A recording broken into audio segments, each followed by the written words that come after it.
aspirations of selling for close to $1 billion. We're back, ladies and gentlemen. We are back. This is Act 41. We're not missing any acts here. Took last week off, big birthday weekend. Troy and I had an absolute time on the town. Congrats, buddy. Congrats. That was a beautiful, beautiful night. I am officially closer to 30 than I am 20. Wow. How's it feeling? I don't know how it feels yet. Let me get this mic in fucking focus over here for a sec.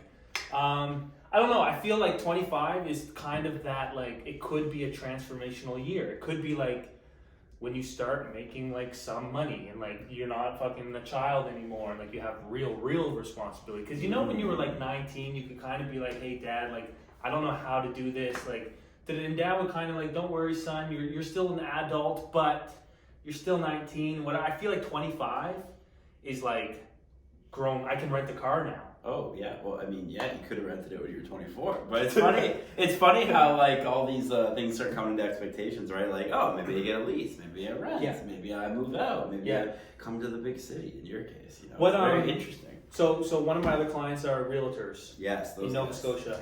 Those guys, great content. What are they called? Master Keys podcast. Yeah, shout them out. Shout out to Grandmaster Key. Something that I'm learning from them is like finance and investing. Now specifically real estate, but learning how to like take the bank's money and put a down payment down, and then over 30 years you're paying a mortgage, and then you get a tenant to rent it out and pay the mortgage for you plus $700. So that's going cha-ching, cha-ching, cha-ching. Do that, refinance in 5 years. It comes out, house value grew $300,000. Boom, that's yours. It's great until the housing market collapses. Are you in that world at all? So getting into it. But not yet. I think kind of quickly, I guess, on my kind of stance is I've always just through my personal history, my dad has always been super investing in assets and growing assets. Yeah. The issue is when your cash is, I like liquidity. That's a big thing for me. I like so I don't. For me personally, like cash is king, and when like that's why like I've always kind of said. I think liquidity is something that a lot of people don't really leverage maybe as much, but I think I do want to start investing in assets. But for me, it's always been like I'm still renting like today. Sure. But I'm renting today because I don't want to take out a mortgage. I just want to buy a place straight up cash, and then I want to have cash left over, and then I just have assets. So it's funny. Thursday we were having dinner together, whatever birthday celebration, and you were coming off a hot day. Day was hot, things were clicking, money's coming in, signing deals, contracts. Definitely was a big day. So your brain was like so stimulated by the time you sat down at dinner, and I was like, "Yo, save this for Stay Hot." Save it. Plug it. You know what I mean? Because you were, and the biggest thing that came from that conversation was one of the biggest things you said was, "I want to be able to have cash on hand, so I can find opportunities to invest in."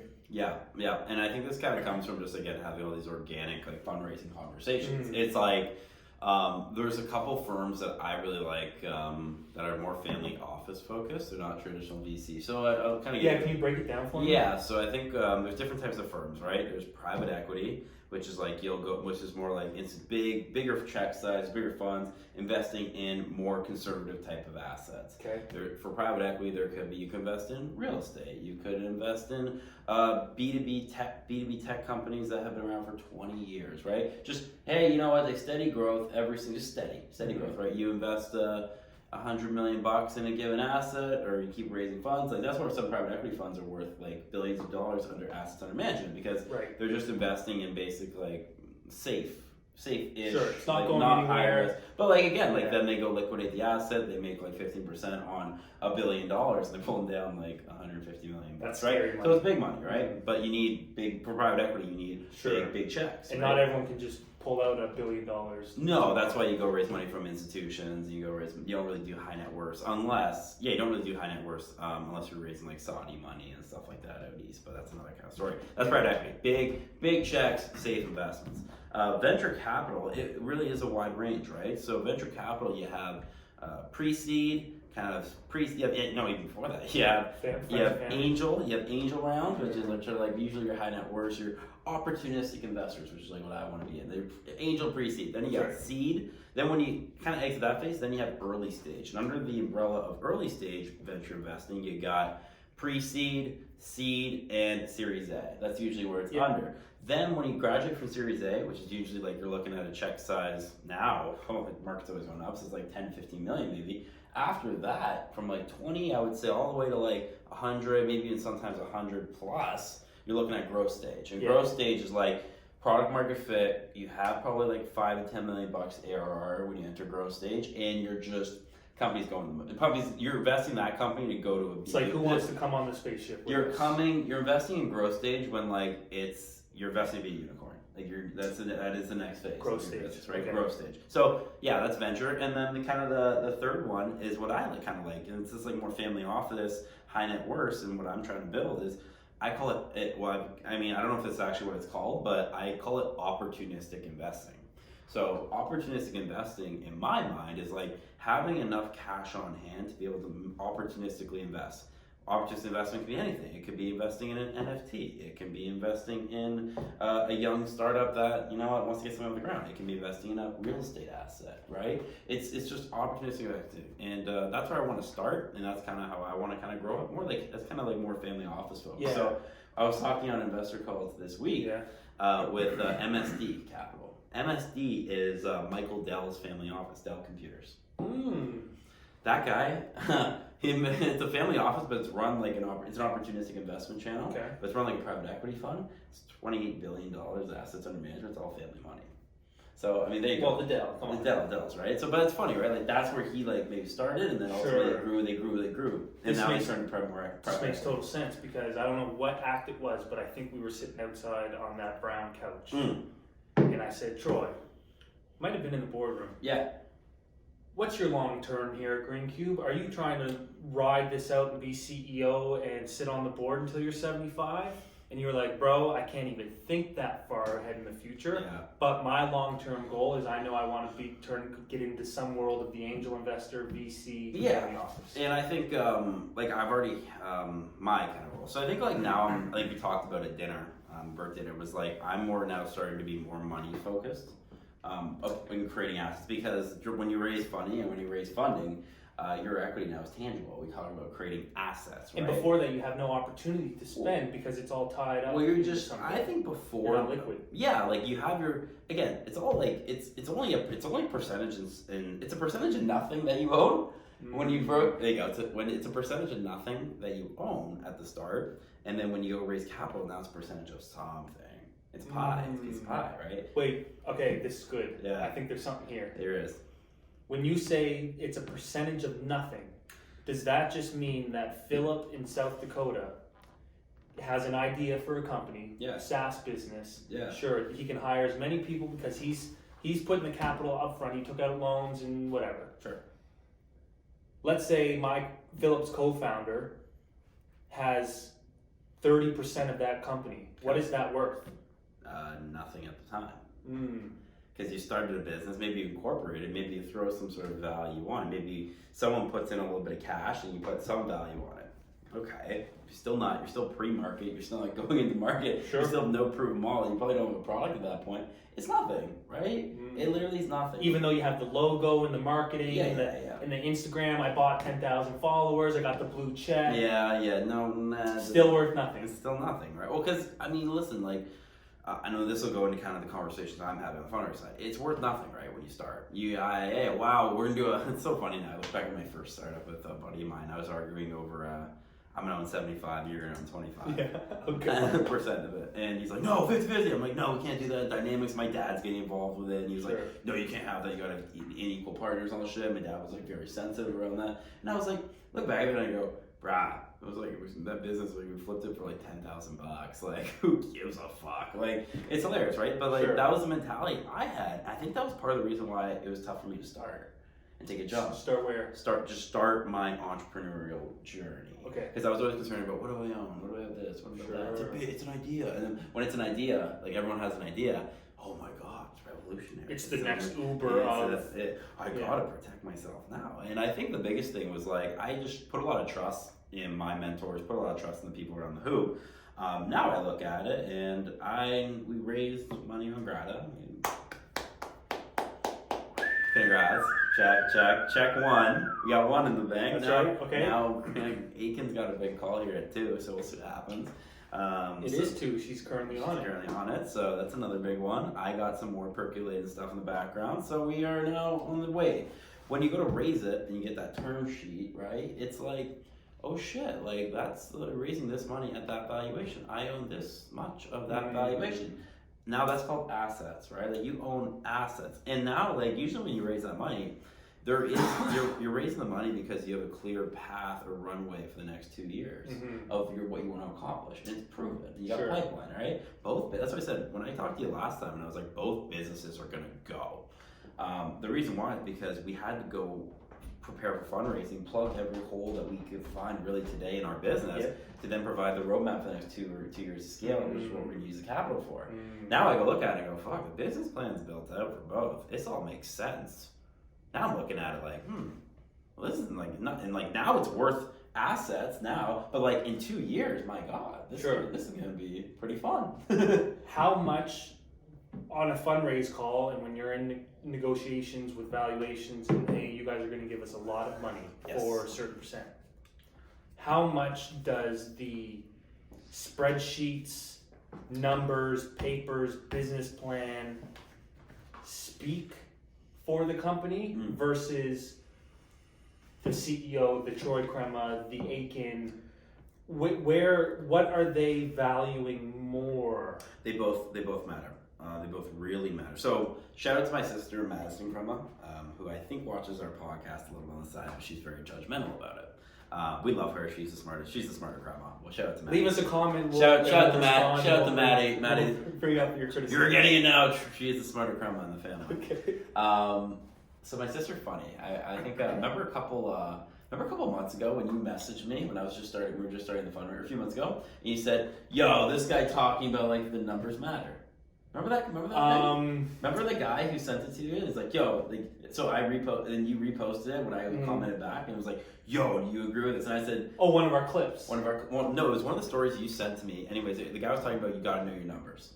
Yes. He's like, you gotta know your margin. Oh, yes. I think it was John Henry. Yeah. So then you posted that, and I reposted my story. Maddie jumps on my thread. She's my biggest critic. Biggest fan, but also my biggest critic, and I realized that she's really smart. She's a venture consultant, probably one of the youngest female venture consultants in USA. So the Cremas are out here doing some shit. Yeah, Maddie's on the other side of the table though, which is funny. That's great. Which is great for you. Well, it's not because she's never investing in anything I do until we prove ourselves. Like Maddie's like, it's not fucking. I'm not investing in unless like every cent is like counted for. So she's perfect. smart. Diligent. She's smart. Smart. That's what you want in a VC. Anyways, point in cases, she goes, this is stupid as fucking, like basically this is not stupid as effing basically comment that you made. I'm like, what do you mean? And then I made some like witty rebuttal back, and I was like in the moment. I didn't know. You always don't know. You know what you know at that time. Correct. Right. So we were like not even getting into the numbers. They were pitching the story, and I go, it's all about like. And I was still in the mentality of owning something, maybe owning something of nothing, but maybe now or owning. Nothing, or owning everything of nothing, but then owning something, maybe a little bit of something. I got you. And my sister, and then I didn't realize that until it comes tangible and you go fundraise. Yeah. And then you got to realize where every dollar and cent is going. What are you allocating resources for? What are the use of proceeds? And then also the big thing is your revenue. You got to know your revenue inside and out. Right. You got to know why people are, who's signing up for essentials, what's your product market, who's signing up for product B, what is your target audience, what's the sales cycle for each, what is the gross revenue account for every single one, what is that minus commissions, minus deductibles, what is your net logo retention or your net revenue retention on when someone upsells and cross sells and downsells, what is that number? You need to know all this stuff. What are your margins? What is that? What does the runway get? When you raise this much capital, how much runway does that get you? And it takes great minds like Aiken, like such an asset to have Aiken on this, because she's an investment banker by trade, right? Like she can just put models together. Like I could never put her models together because I never did finance. Either, yeah. But I can talk to the models very clearly, and I can articulate through the numbers what the value of the business is and where we're going, which is super important. I've learned because you do need to know your numbers. You need to know what this gets you, where you're going, and projections where that is. Also a massive thing in today's venture market, which I think is why I think both businesses are set up really well. It's hard to raise money in Canada. Like straight up, the VC market in Canada, and especially for early stage, like I'm talking like angel, pre-seed, like to seed, I would say, and maybe board you kind of get into like just traditional type of stuff. But in Canada, venture capital sucks. Like very straight up, and people, and entrepreneurs of me in Canada will realize this, that it really is hard to go raise money at a valuation without getting your arm and your leg and your neck chopped off, because you do have to put in parameters where you're not giving away a lot of your company. Like I went and saw this thing on LinkedIn the other day. These guys who just raised $10 million, and they're Midday Squares guys. And everyone's fired up, and they're looking at this, and they're like in. And listen, I think they do such a good job on the marketing side. I don't know if you've seen them on LinkedIn, but they've created like this whole like Kardashian persona. I do have a lot of respect for the value that they've created in the brand. Then I start reading the article, and they raised $10 million from this food and beverage VC, and they gave away 35% of their company for 10 mil. So they valued it at 35 million bucks, and they gave away 10 million of their company. Like, well, then I went like, what is that going to? Is that going to build the brand? Is that going into production costs? What is that going into? And I said, you just gave up 35% of the farm. That's a lot. That's a huge amount for like a Series A. It doesn't make any sense. Yeah, one VC. But it's funny, right? Like then you have now I'm starting to learn like, shit, like it is like that was weird. It's also a different sector, so I don't know what food and beverage is. Then you talk to like the other guys who like got acquired by like the mattress company that I know, Hush. They went and got acquired by Sleep Country for 50 million, but like they only got like 25 million cash, and the other 50% was an earnout.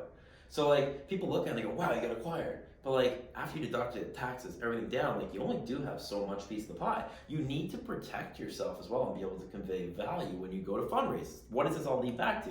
You got to know your fucking story, your numbers, and everything inside and out, so you can negotiate right now to protect your future as a founder, basically. This is why we're co-hosts, bro. This is why because I was literally going to say that. You need the numbers, okay? And the numbers can speak only so much for themselves. But then you need the person behind the numbers to tell the story of what the numbers are trying to say. Like the numbers and projections where you go tells basically your differentiation in the product and the business that you've created. Why are you shifting? Why is what you're doing different than anyone else? And you need to be able to articulate that value prop and that differentiated product through your numbers. That all coincides with marketing, sales structures, operations, technology, spend, and you need to know that inside and out. And that's why like this has been a fucking process. Man. Oh yeah. Man, we've been at this for like, I've been at this for both for like fucking 4 months, man. And I'm tired, I'm grinding. You saw me walk in today. I was up at 3 o'clock. It's 3 o'clock in the morning this morning.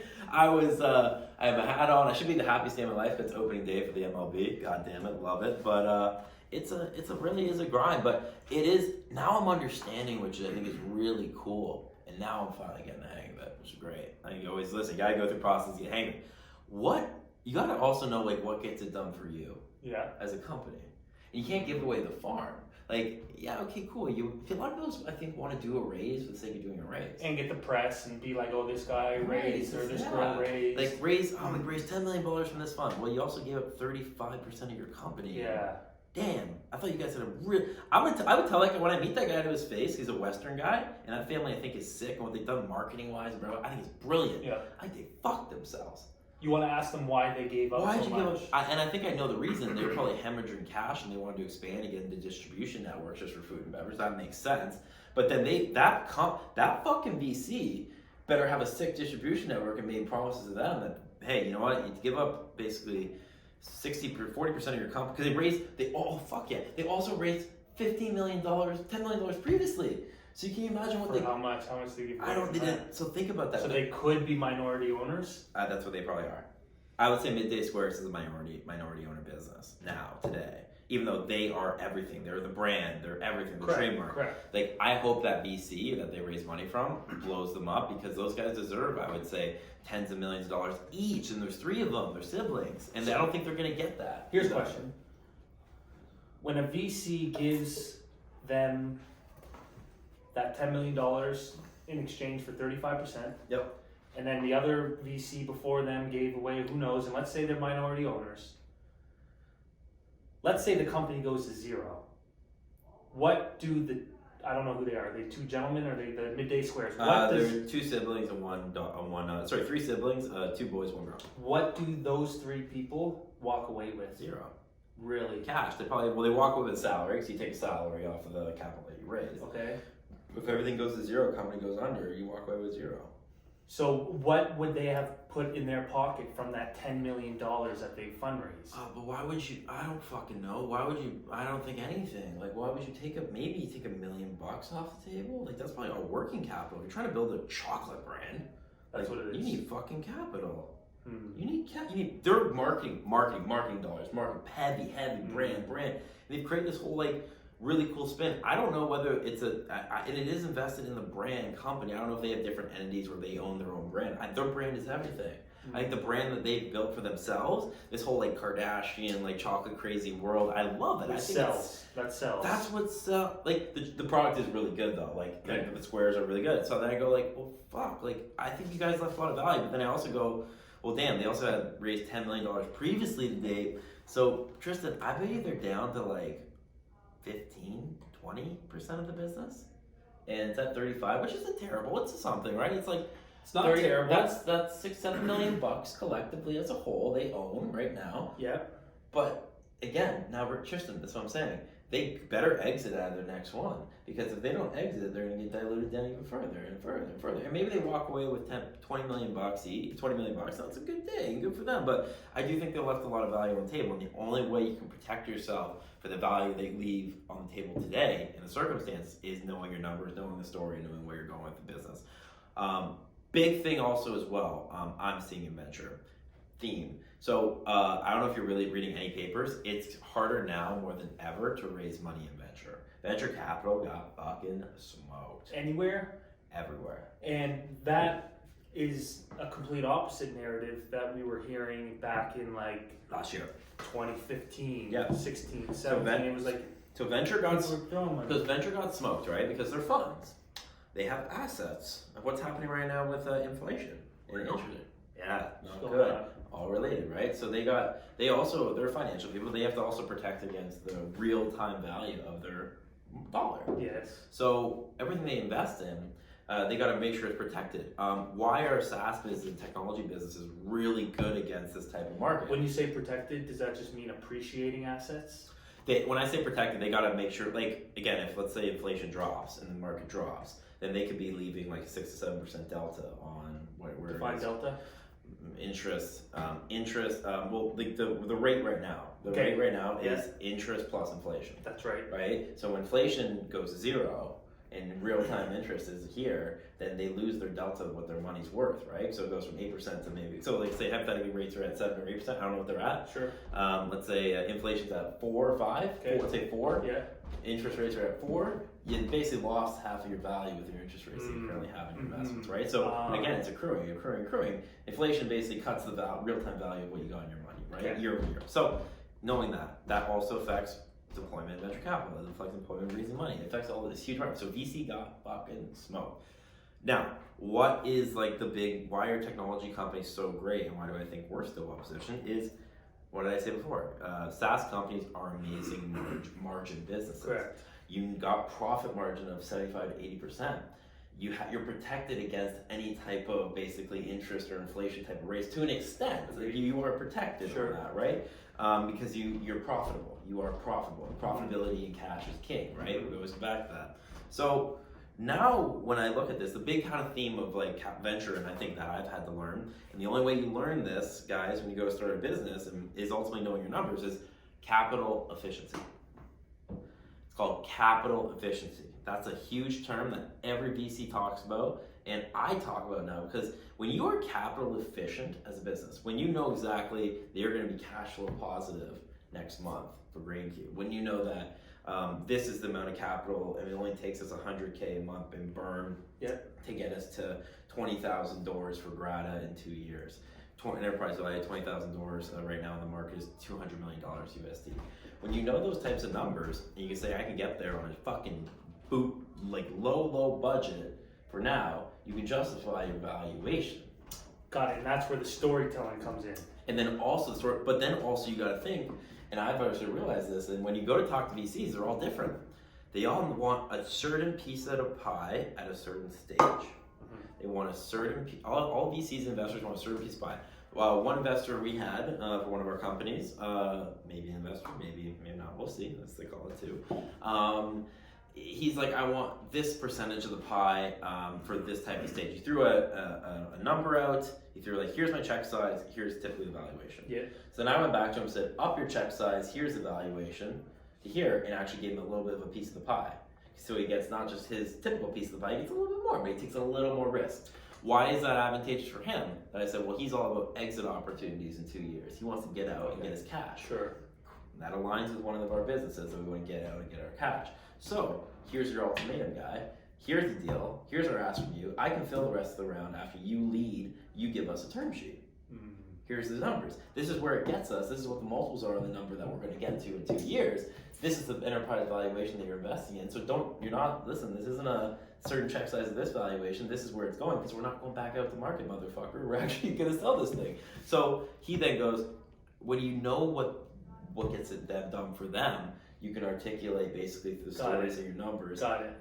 And whether they're a good fit as well. So you got to know you got to know your investor and what gets it done for them. Correct. A big thing that I always said is, what is your typical check size? That's a great question. Always ask what your typical check size, and ask them at what typical valuation. Like, try to get a range on valuation. If you know check size, if you know valuation, you can go and ask. So a big thing about, I think also about raising money too, you need to start throwing out asks.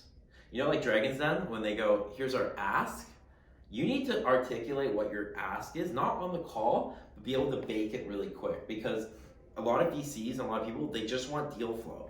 If they want deal, they're going to string you along as much as possible, capture as much information as possible, to then ultimately make a decision that's going to make their case better.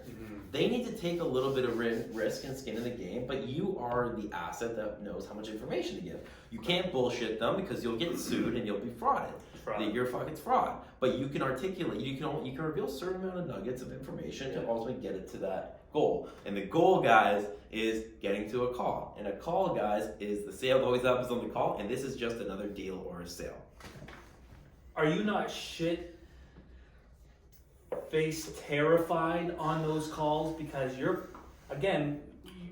this is real life. This is real money, real legal claims. Yeah. Like, again, I swear I ask you this every 4th episode. Are you not terrified that you can't deliver? But you're not promising you're going to deliver, you're projecting. And so you're not guaranteeing that if they give you $10 million for 35%, that they're going to get anything out of it. Yeah, no, I'm not guaranteeing. It's their decision. You never guarantee shit. Like, you can't. Even in sales, you never guarantee shit. But I always say, like, do you want, what is the thing? But it's not even about investing in the product today. It's investing in the people. Correct. It's this motherfucking kid on the other side, the craziest motherfucker Troy. He's going to be able to get it done with his team of Tristen and Aiken. They're going to be able to just get it done. And why? And then you have to prove them. Why can't you do it? Well, on Greencube, we're ultimately going out. We've created a solution that is getting market penetration, that has contracts, that has solopreneurs, mid-market, Fortune 150 clients that is in an industry that no one ever said could get broken into. That we banged our head against the walls, that we grinded, that we gritted, that it took us a year and a half to ideate and create and launch the full suite AI prospecting platform. So motherfucker, you better know I'm the most resilient motherfucker on the other side, that I'm just gonna make it happen. Bro, you've been going every single day. You just have to make it happen. Like, this is it, right? And so relating this back, I think Greta's the same shit, man. Greta's not like, ooh, that's a good one. Greta's not here. But I really have to understand the numbers, know where we're allocating resources, what does that get to, is it sufficient? And then know the sales cycle. Okay, fuck, they're gonna pay for all this, and they're gonna pay that, and we still have this other angle? Jesus Christ. Now you know where your positioning is. Know your numbers, know your model, know everything, know your differentiation, know everything. VC, this is my ask, and guess what? It doesn't get it done for me.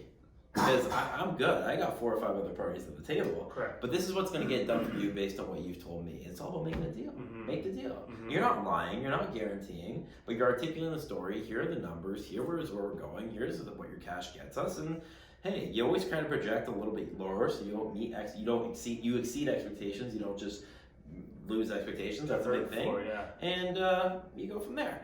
And so the great thing about fundraising, guys, is I've always tried to what is my what is something you always ask me how does when we first met, what is sports can you relate to? What from your sports career can you relate to your life and business? I never could answer this question. Okay. I never could until today. Let's go.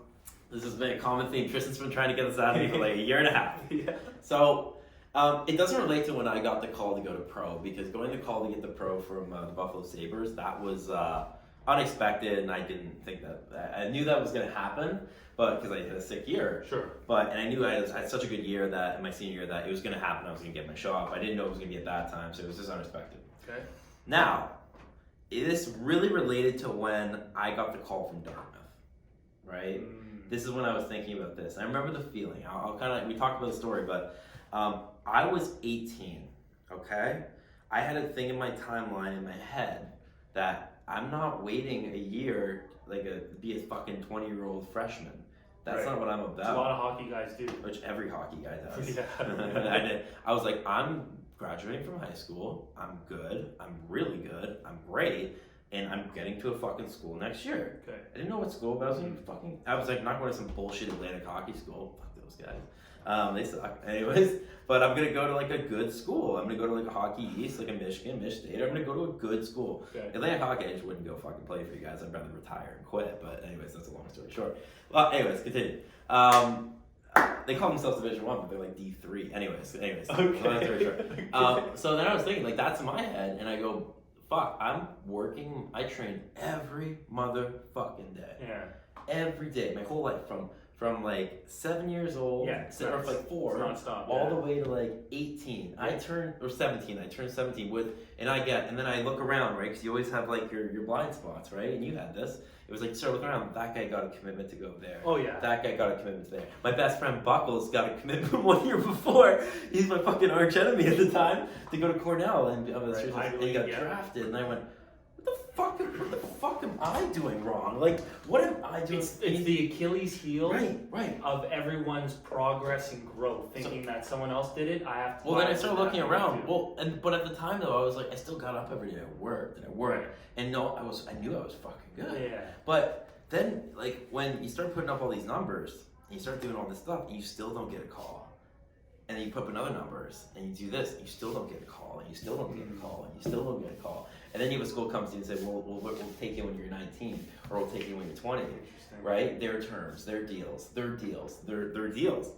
And then I said, well, fuck, I didn't have any commitment. It was grade 12, starting my year, and I said, I'm leaving after grade 12. And people already signed their early acceptance shit, and I didn't have anything. And I just worked and showed up to the next game, and the next game, and the next game, the next day.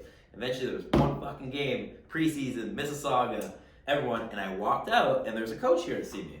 And that was Dartmouth. And I'll never forget that feeling. He came to me, and he said, do you want to come play for us next year? That's all he said. And I feel that was and I remember that feeling, and I was like, dude, that is exactly what's happening now. That is 100% what's happening now. I agree. I'm waking up every day. I'm grinding. I'm busting my ass. I'm making it happen. I'm going. I'm answering the questions. I'm winning there. And now, I'm just waiting for the call. But it will happen. And I have a timeline, I did, and it's going to meet the timeline. But I gotta keep waking up every day. When you know you have it in you, it's inevitable. But the mistake a lot of people make is that everyone thinks they got it. Everyone thinks things are going to do well for themselves, but it's the differentiator of whether or not you still wake up every single day when things aren't happening yet. Right, and it's also it's like we talked about last time. Now it comes back to what we were saying here, right? This is exactly, I wrote this down, right? Yeah. I sent it to you. So and you always then ask me now, this all flows to the next thing. you've always asked me like, what is the definition of an entrepreneur? Let's go. I've been thinking, I'm like, what is the definition of an entrepreneur? So I've been really into like Steve Jobs lately. Yep.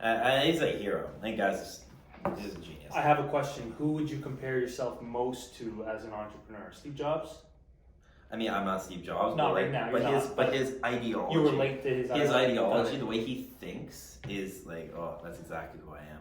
So he always talks about. He had this thing I posted earlier this week on my Instagram story. It was it's like you gotta be so passionate about what you're doing. We always talk about getting that point of passion, right? You gotta be so passionate about what you're doing because rational people would have given up already. Correct. That's all he said. Like you gotta be so passionate about what you're doing that you have to be irrational. You almost think you're so passionate that you're irrational. Rational thinking is just like what everyone else thinks, right? Sure. By definition. So you have to be so passionate and so driven and love what you do that your irrationality makes the irrational become rational because you made it happen, right? So yeah, it's only irrational until you prove everyone wrong. So it's only impossible until you make it possible. Correct. Right? Correct. Same shit. So here's my definition of an entrepreneur. The definition of an entrepreneur is walking the line of irrationality. Definition of an entrepreneur is walking the line of irrationality. If you can picture a line, on one side you have rationality, I guess. I don't even know what it is. On the other side you have insanity. So irrational thinking is being irrational but moving tangibly forward. Positive, walking the line, the upwards into the right, which is on this camera, the upwards into the right. Mm-hmm. Walking this line is it's a line of irrationality and differentiate between rational and insanity. Now, insanity is, so again, irrational thinking is thinking irrationally but moving tangibly forward, upwards into the right.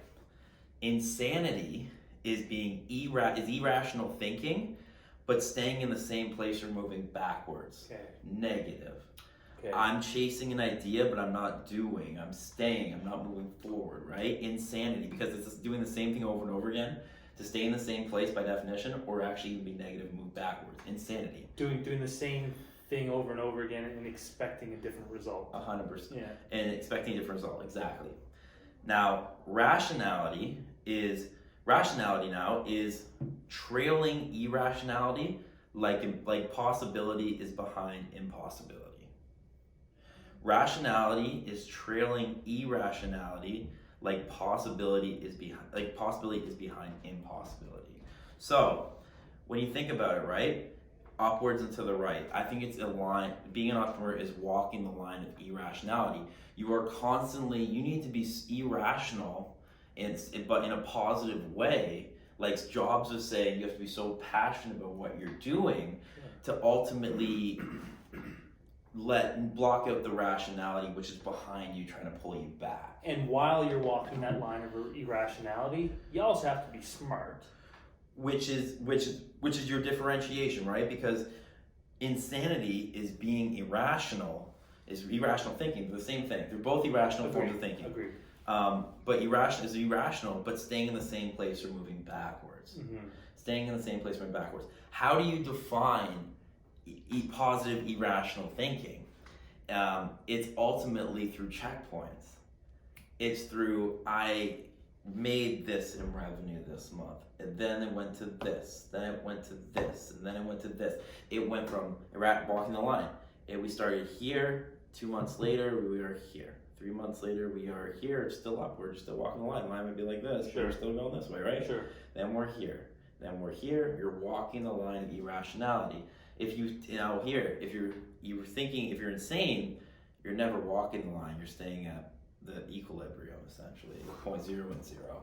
Those checkpoints, are you making them in advance and saying, okay, we're here today, we need to get there tomorrow? Or are you just kind of closing your eyes, head down, grinding and as you go, then you're like, you take a step back and you're like, oh wow, look, we're in a different spot I think a little bit of both, right? You need to wake up every day and just keep moving forward. I think it's like rock, you get knocked down, you get up, and you keep moving forward, you keep pushing forward. You're walking the line of irrationality, even though the world around you might say you are irrational. But you have to walk that line. If you ultimately are insane, you're at point A and you're still involved in point A, and rational takes you over. Because what happens is, here we go. Okay, so if you have like upwards and the right, this line of irrationality, you always have to be ahead, right? You have to be upwards to the right, walking this line in the future, because you're a visionary, you're disrupting, you're going forward. Rational becomes behind you, right? Because you're paving the path for irrationality. But Tristen, if insanity, but eventually rationality will surpass insanity, because you're staying in the same place. So you're walking the line of irrationality. You're making the path, right? As an entrepreneur, you're trailblazing. Correct. As a great entrepreneur. And what was once irrational has now become rational. But if you're insane, rationality has taken you over. And you're still trying to solve that problem that ultimately you're not getting anywhere with. You got to keep moving upward and to the right, my friend. So being an entrepreneur is walking this line of irrationality. And guess what? People are going to say you're wrong. People are going to say you can't do this. Those are rational thinkers that are ultimately behind you, that are following you. They are fucking looking at you. They are following you to ultimately, because you're making the irrational become rational through your trailblazing and ultimately paving the path. What's been the darkest moment? The moment you've had most doubt? The biggest internal struggle that you as an entrepreneur have had so far? Ooh, multiple. Is there one that just stems from this, like people thinking you're irrational? Like... biggest thing I think was coming back from Ottawa. I always said that. Like, I was always like, I was playing the image of being an entrepreneur, but not actually. I was insane. You were an Instagram entrepreneur. Call it what it is. I was an Instagram entrepreneur. I had a great resume, great everything. It was that. I think I was insane. I was doing the same thing over and over again. Expecting a different result. I was insane. Yeah. Right? Insanity. Also, I didn't know what it took at the time to ultimately create a business. So that's another thing. But it took a decision to get me on that line of irrationality. The decision was a checkpoint in my life. The decision was my mentor saying, basically, you're a fucking loser, and if you don't come back from Ottawa to Toronto and get your life together, then you're gonna keep being insane, and good luck to you. That was like, and then that's right after, like, I met you a month after that. That's right. Right? We did the first Undressed Jersey. I wonder what direction you would have gone down if you looked back at your mentor. Yeah. It was like, no, fuck you. Okay, on the call.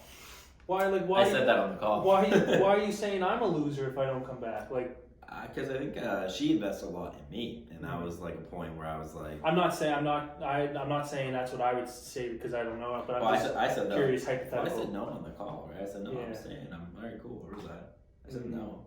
And the next morning, it was a whole story that you kind of slept it over. You were like I had actually someone significant in my life say you're a fucking idiot for doing that, and I was like, whoa.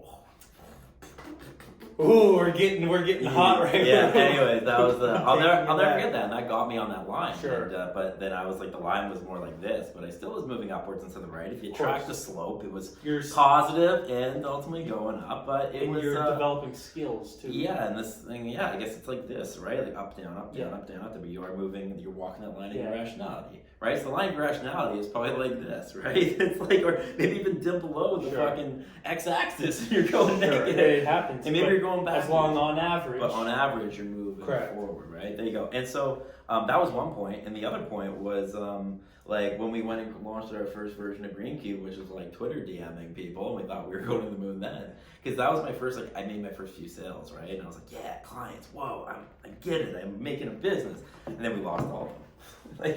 And that was a year ago. Like, think about that. Did you lose them because they tested it and we're like, okay, this isn't really what I thought it was going to be? It's pretty funny, right? Like, you don't know what you don't know at the time, right? And we were just so inexperienced, you know anything about outreach. We were DMing people on Twitter. Yeah. Leveraging data science and AI to DM people on Twitter. Right. Tree Song and Aiken, like we had a moment yesterday where we were all just laughing about this. how crazy of an Like, idea that was. we were like, man, Troy, you signed up the #1 private equity fund to Twitter DM me. Guy can sell anything. That was my first sale. And, That's nuts. But I made, like I was just so, I guess they bought the passion. They bought, like, Sure. they bought, like, what I was trying to be and what Sure. like, I still want to ask the guy, like, I'm going to go text him probably. I'll go call him, like, maybe after we'll raise plumbers. Like, did you actually think, like, I had anything to sell? Right. Like, I'm gonna ask him, and he's like, I just gave you a shot. Bro. Uh-huh. That's what he'll say. But like, you need great people in your life, and like, I guess luck happens where you get those shots, right? Of course. But again, it would have never happened if I didn't wake up every day and grind and worked and worked, Agreed. and then I got a call, and then you grind. You get another call, and you get another call, then you go back, then you go forward, then you go here. You're just You navigating. walk the line of irrationality, and eventually, this next call will bring us into a whole nother stratosphere of irrationality that we're going to keep walking that line, baby, and we're going to be not just walking linearly, we're going to be hockey sticking that motherfucker. Hey, that's what we're looking for. Okay, let's end with this fast, rapid fire. Oh, let's go. Quick, close your eyes. I need a quick answer on What's the topic? which of these Okay. are most important when building a company. Now let me repeat that. Company? I was going to say business. Okay. It sounds better off the tongue. Nice. Which of these are most important when building a business? Elevator pitch practice. Okay. Stay up to date, meaning domain knowledge is king. Match your offering to your audience's needs. Prepare answers to the common sales objections you are likely to encounter. Or gamification and internal competition, i.e. incentives. What is the most important? Yeah. They're all important. Out of those, Oh, fuck. if you could only pick one. My answer today will be different than our answer like next month. I love it. Which will be funny, so we probably should do something else. Right now, matching, what did you say about matching? What You was can take that? a look. Match. All right, so matching your offer to the audience's needs. That resonates with me right now. That's the most Number important. one. Because I'm matching my offering, fundraising, selling, everything to that audience. Because you need someone to buy something. Like we said, you're just making a deal at the end of the day. It has to work for us, but it also has to work for them on the other side. Matching your audience, matching everything to that offering on the other side. Let's do it. Krems, that was a fire. We always up ourselves, my friend. That was really good. I know. I'm a little awake now. I was engaged the entire time. Troy was sleeping on the couch when I came in. He's up now, baby. Hey, that's what happens when you're running at 3 o'clock in the morning, baby. Let's go. Go Alright. go follow him on Instagram, IG at Link Troy.Crema. below, link above, link on his face. Link here. T_Ross4. Check us out and just stay updated. To look at this guy. He's in the office at 3:55 a.m. working. Like, who does that? Psychos. Irrational thinkers. Irrational thinkers. Troy, we out, baby. Bye, Peace. Stay out. Bam, bam, bam, bam, bam, bam. Ah.